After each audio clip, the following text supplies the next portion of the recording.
So, Paul, you're going to, do you have slides or anything, or are you just going to do an interpretive dance? I know you have done those before, so. I do have slides. Hold on one second. Let me figure out how. I'm pretty sure I can make this actually work. We're going to find out. So if I do this. It's been a challenge for all of us. Hit share screen, and then I do that second screen. What do we see? I think it actually works. Look at that. There you go. So, all right then. Yeah, so one thing I have to correct, Stefan, is I do not write PyCrypto. Right, PyCA cryptography. PyCrypto is a different. Yeah, yes. I'm sorry. A different problematic library. he writes the good side of those sorts of things from Canada as well. So. That's right. It's still allowed there at least. So, all right. I guess I can go ahead and get started. And like I said, it's probably gonna be around 10 to 15 minutes, depending on how quickly I speak. And then we can obviously, you and I we can all have a conversation about whatever you'd like until such time as I have to go to my next work meeting. Well, thank you for your time. No problem. All right. So let's go ahead and get going then. So I'm here to talk about ECDSA, which is beautiful, elegant, and incredibly fragile. We're going to talk a little bit about how ECDSA works in practice, and probably, well, more than a little bit about how I learned to stop worrying and wrote this talk in about 2 hours today after Stefan frantically asked me to. So first, some administrative trivia. I am an emergency replacement speaker. I have not used PowerPoint since classic Mac OS. Yes, this is a built-in theme, and it's got like a greater than sign, so it seemed like fate. I should have made presenter's notes, but time makes fools of us all. And speaking of time, this is going to be about 10 minutes long. So like all crypto talks that don't run through 100% of the math, this talk relies on an argument from authority. So why am I authority you should trust? Well, my name's Paul Kehrer. Hi. And I've been doing security and cryptography for the past 15 years. I co-wrote Frinkiac, a website that lets you create memes and GIFs from almost any Simpsons episode on a frame-by-frame basis. This has nothing to do with cryptography. I just think it's really neat. I'm also one of the founders of Fish in a Barrel, a fake business that talks about how to stop using memory in safe languages. Also not cryptographically related, but more on that later. I ran the cryptography team at Trail of Bits with Stefan, and now do Oracle's cloud crypto, and that any of their cloud cryptographic maturity problems are my fault. And finally, I am the author and maintainer of the Python Cryptographic Authority, various projects that we have, including cryptography, PyOpenSSL, Pinnacle, Bcrypt, and several others. So, but Paul, crypto talks have a lot of math. So here we are, 90 seconds in, and you're already complaining. To set your mind at ease, let me assure you that this is pretty easy math. So it won't be boring equations that only a PhD can solve. We're not going to go deep on theory, so you won't have to hear the words group operation, except just now when I said it. And again, this is a 10-minute talk. I promise you cool posters at the end. So actual talk time. What is ECDSA? Well, I mean, in one sense, it's a signature standard based on DSA, which stands for Digital Signature Algorithm, which enjoys a wonderful reputation and has no major issues whatsoever. It uses elliptic curves instead of big integers modulo some other big integer. And of course, it makes you sound smart when you say elliptic curve in a sentence, and therefore it is good for your career. But what is an elliptic curve anyway? This is a picture you've seen 1,000 times. It's also not a useful model of an elliptic curve for many, many reasons. Forget I showed it to you. Here's all we need to know. Elliptic curves are some mathematical equation that we can choose a point on and then perform addition with that point to get other points. No, really, in a lot of ways, that's really all you need to know. And of course, multiplication is really just a lot of addition. As an aside, these mathematical operations are called addition and multiplication, and they act consistent with the mathematical definition of those terms in the group we've created. But be aware that since these are not basic integers, the actual operation is not as simple as something like 2 times 3 equals 6. They're not actually particularly complex, and there's a concept of whether or not you have a mathematically complete group and things like that. None of that matters, and we're not going to dive into it today. So what makes these things useful, though, right? Like we've talked about what they are, but what makes them useful is that there's a security assumption underlying them called the discrete log problem, or the elliptic curve discrete log problem.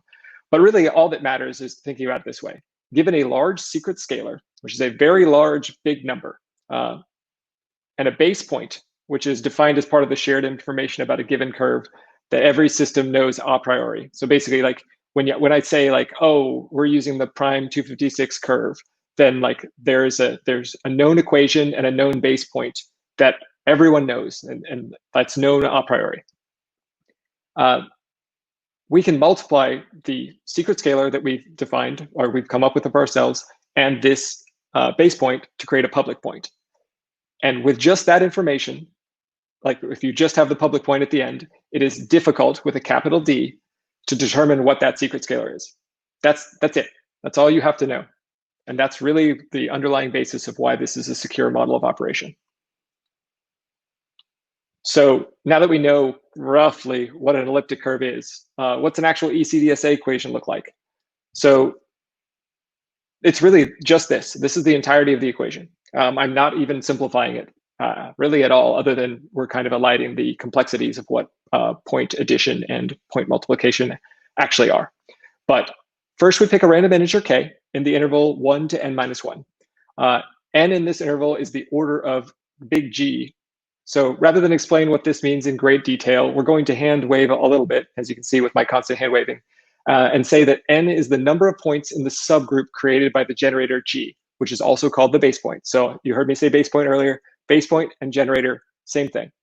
You may also hear me say k and nonce. Those are interchangeable terms again. I apologize. I frequently mix the terms because I'm used to people knowing what I'm talking about. So once we've done that, we've got to pick our k. Now we need to compute a curve point. So we say that k value times the base point, g, which is the generator, gives us a new point, which is just xy. And that's a very, very simple point there. The numbers themselves are very large, but x and y are just x and y. You can think of them in a Cartesian plane if it makes it easier for the way you're thinking. So once we have that, we need to compute the value r, which is just x coming from that xy modulo n, which is again the order of that of the generator. So that's a big number still. And now we also need to generate s, which is k inverse. So that's the modular multiplicative inverse of our nonce. Again, we're not going to talk too much about what that really means. It's not that hard to derive one. It's like a regular inverse, but it operates inverse inside of the group modulo n.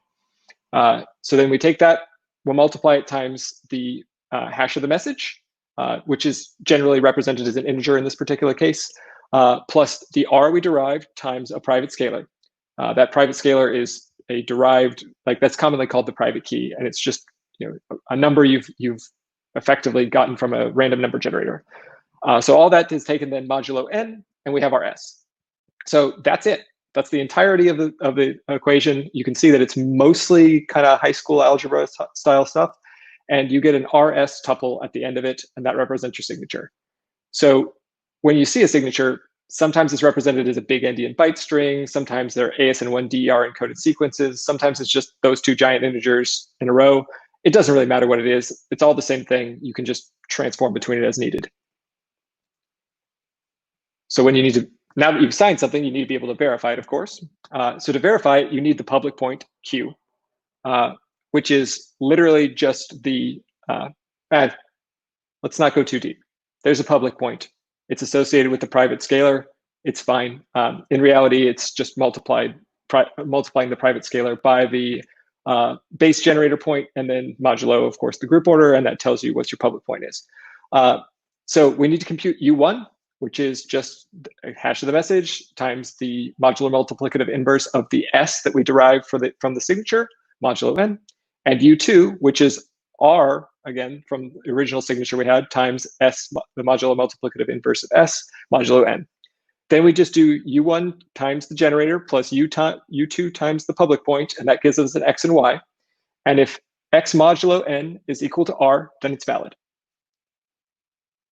There's a little hand waving there, but that's effectively how it works. The hand waving is around error cases, but this is, for all intents and purposes, how ECDSA signatures and verification actually does work. But of course, I was telling you that things are not great in ECDSA land. So what can actually go wrong? Well, when signing, R must not be equal to 0 for a given K, plus the secret key plus the message. So you have a K secret key message tuple effectively. If it turns into, if the calculated value, as you saw from the previous slides, is for R is 0, you need to pick another K. Same thing handles to S as well, or same thing is true for S as well. If you receive an S of a value of 0, then you need to try again. And then finally, and this is most importantly, everything about K. K cannot have any detectable bias, and it must never be revealed.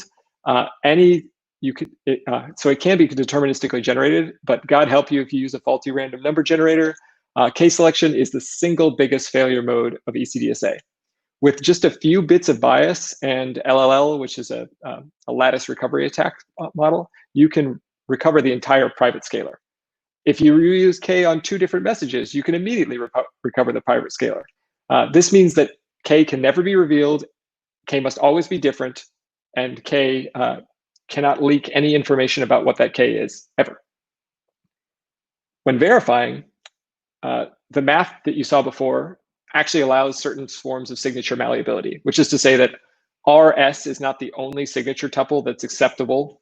You can actually do negative RS as well, and a few other forms of it if you're not careful. And so implementations need to check that R and S are in 1 to n-1 range again. You need to check for the identity point, which is also called the point of affinity, and it's a special point in elliptic curves that turns out to cause all sorts of problems if you hit it at the wrong points. So you need to check for that point at a variety of times. And you also need to ensure that provided inputs when you're validating this are actually on the curve that was actually selected. And like any arbitrary XY value is not a valid point on a given curve. So you have to verify that it's on the curve.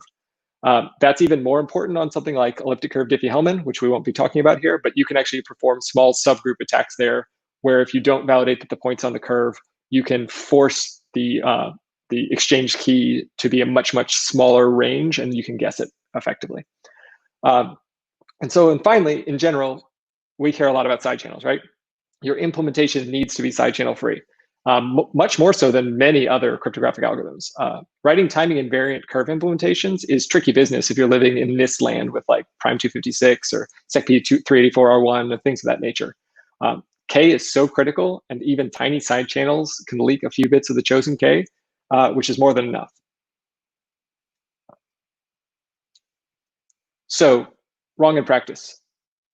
I said it was very important to never reuse or even reveal K. Why is that?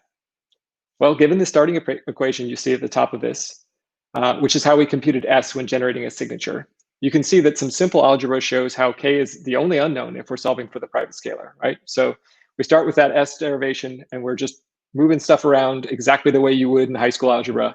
And at the end of that, we have a private scalar is equal to the modular multiplicative inverse of R times multiplied by K times S minus the hash of the hash message.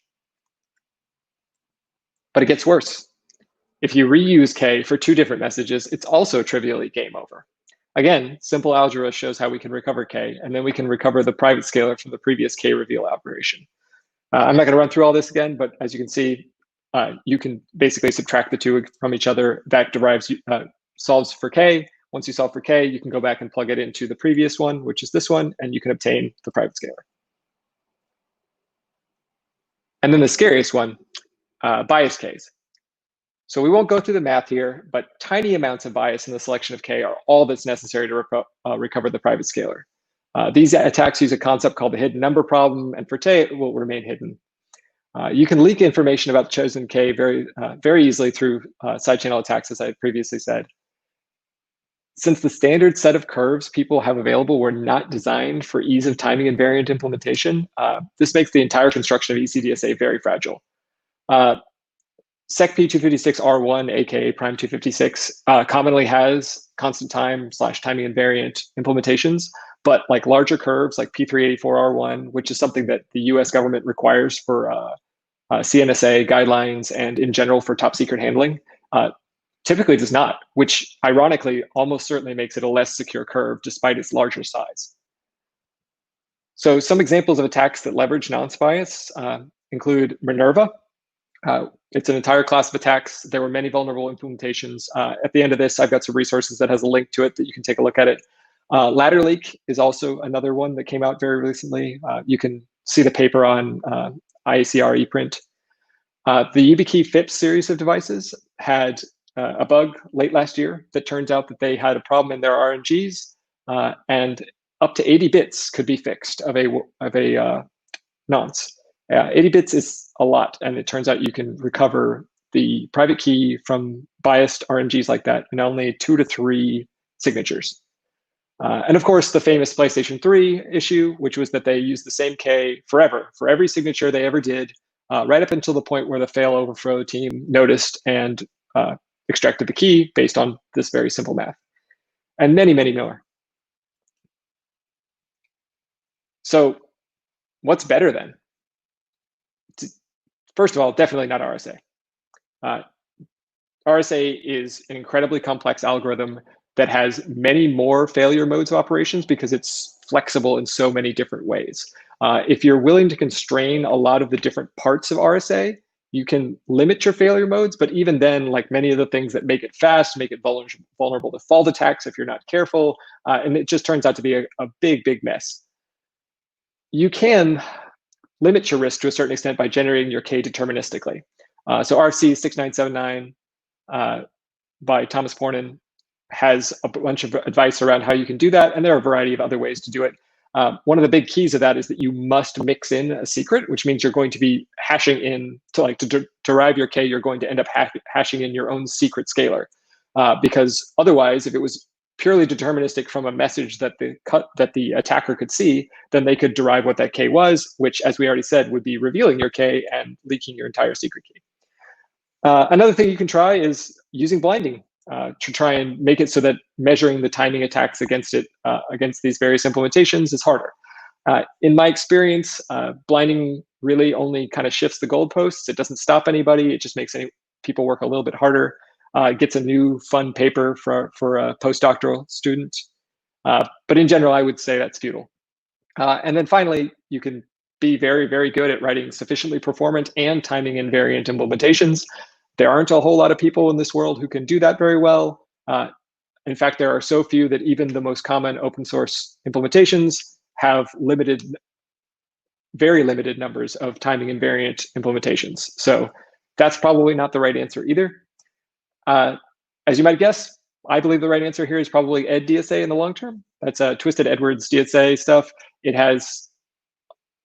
attempts to simplify a variety of the implementation challenges and complexities of ECDSA such that you don't have to do things like choose K, and that all the math that you're doing is pretty hard to make not be constant time by default, although it turns out that anything is possible when you give it to programmers.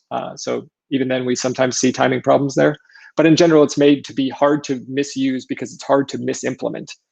So I believe that tools like that, as they become federally standardized so that people in government and banks can use them, will be good. And those of us who aren't bound by that should try and use them even more quickly.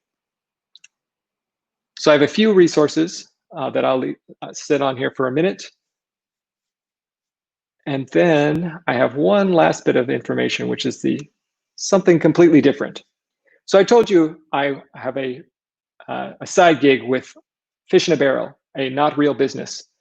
But are you tired of 60 to 70% of your security vulnerabilities being memory related? And have you fixed thousands of memory safety related bugs, written countless fuzzers, and lamented the cruel God who would create such a pile of garbage for us to build a society on? Well, Fish in the Barrel has an answer for you. Stop writing memory unsafe code.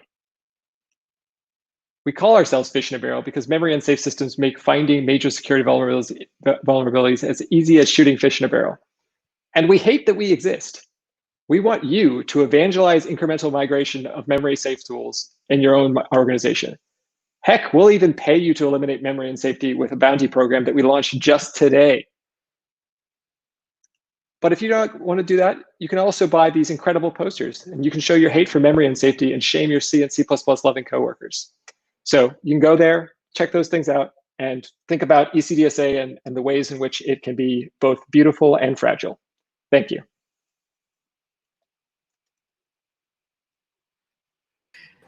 That was hilarious. Yeah, seriously. That was a great presentation. Presentation. Oh. Well, thank you. It was a labor of love. No, and you know, Paul, you and I have talked about a lot of these things and been on assessments together and whatnot. So we've certainly seen a lot of these sorts of things. But for folks who don't see cryptography very frequently, like how common are these failure modes that you're talking about? Like how often do you see these in assessments or in your work elsewhere? So in assessments, we saw them reasonably often. It's not super common to find the most egregious failure mode, like the PlayStation 3 style one. Like in general, once there becomes enough press around a specifically like embarrassing way to screw something up, people are relatively good about it. I'm not saying they don't make that mistake, but it's not super common. But like in terms of K reveals or especially these nonce-bias attacks, they're kind of constant, right? Like in many ways, unless someone's done an incredibly rigorous job of building a timing invariant system and then somehow building like the instrumentation to prove that that's true, it's almost impossible to prove that it can't be done. And instead, the default assumption needs to be, this is probably going to leak. What happens when someone with sufficient education and inclination attacks it? And that becomes a very challenging thing to resolve, right? Yeah, and I also think there's a lot of confusion. I mean, obviously, I'm not a cryptographer. I'm not a crypto engineer. I'm not doing any of those sorts of things. But very often you see clients who want to, or see developers who want to do the right thing. They want to sign data. They want to do something, and it's really not trivial to come up with a simple way of doing these sorts of things. If you're a dev, is there something like libsodium, or is there something that you should be using there to make things very simple that are like basically you can't shoot yourself in the foot with any of these sorts of failure modes? No, absolutely. So I think that unfortunately we don't have a one-size-fits-all approach, obviously, yet. That's something that it's very near and dear to my heart, as you know, and will be a thing I will probably be working on until the day I retire. I hope I get it done before then, but we'll see. But certainly right now, like depending upon your use case, libsodium has constructions that can limit the damage and limit the problems you can have. And Tink, which is a Google project as well. Well, not as well, sorry. Libsodium has nothing to do with Google. Tink is a Google project, and Tink is a pretty good set of cryptographic recipes, as I like to call them, right? Higher level constructs that solve specific use cases, and in doing so, limit the number of like dangerous like knobs that you can turn. Yeah, and that's an interesting point too. Like you mentioned RFC 6979 and whatnot. There are things out there, you know, for how to do these sorts of constructions properly. But I don't think there's as much guidance, like simple guidance out there for developers, like that sort of thing. Like, hey, if you're going to do X, you must do Y. Obviously, there's the Latticora cryptographic, you know, right answers sort of blog. But what do you recommend for folks who are trying to avoid some of the failure modes and some of the things that you talked about today to do? What should they look for? I mean, the thing that I care about most is like an opinionated. So I come from the more modern class of cryptographic engineer, where I believe that opinionated constructions that have one well-oiled joint make the most sense. So I would be, if I was a non-expert developer looking to minimize my risk, my suggestion would be to look for implementations that demonstrate a knowledge of the danger of their own primitives. Like you're looking for something where they tell you that they have a story for, like, hey, you should use this for storing data of this size, or you should use this when you need to have seekable authenticated encryption, and then have like documentation around the ways that it can fail you if you use it in the wrong fashion, or if they have APIs, depending upon how fancy your language is, right? You can have like type safety stuff that literally prohibits you from doing maybe the bad things. A good example of that, and something I personally failed with in my APIs, although I'm going to try and blame Python for this, even though I really can't, is that you should never really use a ECDSA key as an ECDH key. That is an unwise thing to do. And if you have a type system, it can say, no, those things are different. You can't like pass them between unless you do an explicit conversion. And that way you'll never have a case where that's happening and an auditor can't find it, or someone who's reviewing the code can't go, well, why did you do that? What is the failure mode for that? For folks who don't know ECDSA and ECDSA and ECDH, like what are they running into there? So in some senses, it's a cryptographic hygiene problem. It's not so much that there's like an explicit cryptographic problem with doing so. It's that using them for using the same key for two different purposes significantly increases your risk profile. But the other side of that is that ECDH's failure modes can be much more severe. And if you're not very, like I say they can be much more severe. ECDSA's failure mode is obviously extremely severe, but ECDH's failure mode can be such that you perform an exchange, you think you've derived a shared key that's safe for you, and in reality, you've derived a shared key that's like got a possibility space that's just like 2 to the 8th, and an attacker can trivially enumerate that in like 100 nanoseconds and know which symmetric key you've actually derived. And when they've done that, there's a bunch of ways. There are additional things they can do that potentially compromise your ECDSA key, at which point all your signatures that you thought were safe are broken because you were using this for a key exchange. So like it's just unwise to mix keys for similar purposes. Kind of the same reason why it's actually unwise to use an AES key as an HMAC key, even when you're just HMACing the AES payload. You should really have those be two separate keys.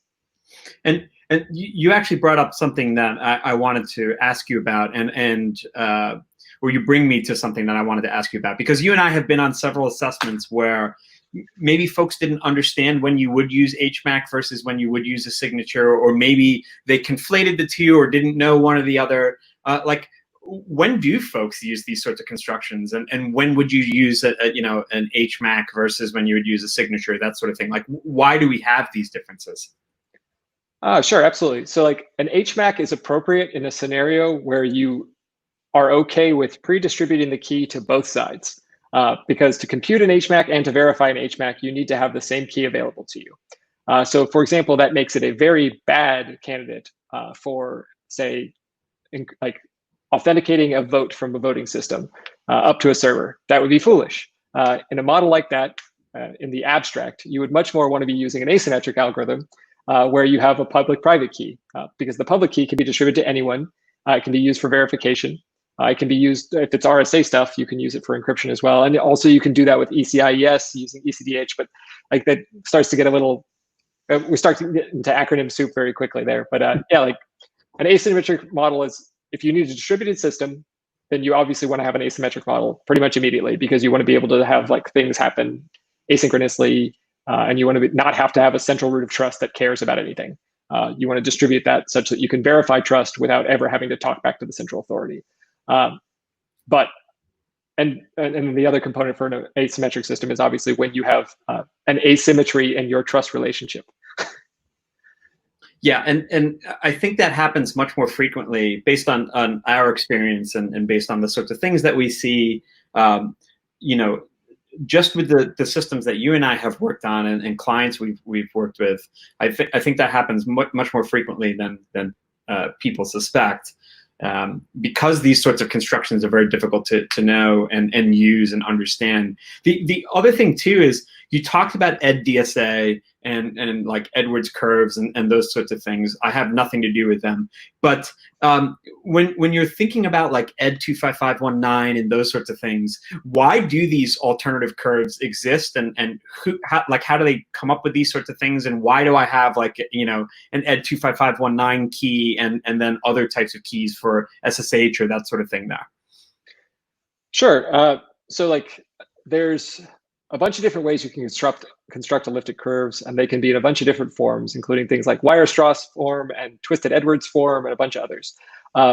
It turns out that different values plugged into these curves can have mathematically advantageous properties in terms of being able to compute things more quickly. So part of the thing that's come up, I should also say there's a secondary component, which is that there are a variety of secondary properties that curves have, most of which are not pleasant and you don't want. And so you need to pick your parameters such that you both have a mix of good performance, good security margin, and minimizing / eliminating the bad things that might happen on your curve. So like some of that is like your curves can be of prime order, your curves can actually be binary fields, your curves can have different values of cofactors. There's things called J invariants on curves. There's all sorts of things that you have to care about. Twisted Edwards curves have a very, very nice property that they, well, I guess I shouldn't say, this is not exclusive to Twisted Edwards curves, but it turns out to be easy in this form, which is that there's a concept called a Montgomery ladder, which allows you to do these group operations inside of the elliptic curve group in constant time, basically for free, which works really easily, and it's very hard to misimplement. And it turns out that ladder leak taught us that people can still misimplement it. It's just less common than the problems that you see with Weierstrass addition and multiplication. So I guess to close that one off, because you asked me a really broad question there, Stefan. It turns out that like we continue to look for newer curves that have more of the properties we want and less of the ones we don't want. And what we've discovered in the last 10 years is that one of the properties we don't want is difficulty of secure implementation. And so ECDSA helps a lot with that. And one last one, I think we're going to take an intermission before the next talk lands, but one last question. If folks wanted to read up on how to not make some of the mistakes here, or if you had any like generic reading that folks could do, what would you recommend that they look into? Sure. So the easiest thing to start with is Lawrence Van Houten, LVH, who's with Latticora, wrote a book a long time ago called Crypto 101. So you can go to crypto101.io, and it's a free PDF that you can read. And it gives you a lot of grounding in a variety of cryptographic concepts. Once you go from there, there's Dan Bonnet and some others wrote a thing called a graduate course in cryptography. That's a much more advanced piece of kit, but it is still relatively approachable, and again is a free thing. And then lastly, I'll toot the horn of my previous employer here, and I would say that the Trail of Bits cryptographic posts are very good, and my former team does great work, and Stefan doesn't get in their way too much, so it works out fine. I, in no way, shape, or form, want to get in the way of cryptographers. That ends in math discussions that I am not in, like I'm not there for. There's all sorts of things. They get ornery. It's not a good thing. I usually just make sure they're well fed and watered and everything, and the cryptographers mostly go for themselves. So it's perfect there. Absolutely. Well, Paul, absolute pleasure. Again, thank you so much for joining last minute and taking all these questions and putting up with me as per usual. It was an absolute pleasure. No problem, anytime. And I have to leave this by turning on the green screen since I had my green shirt on.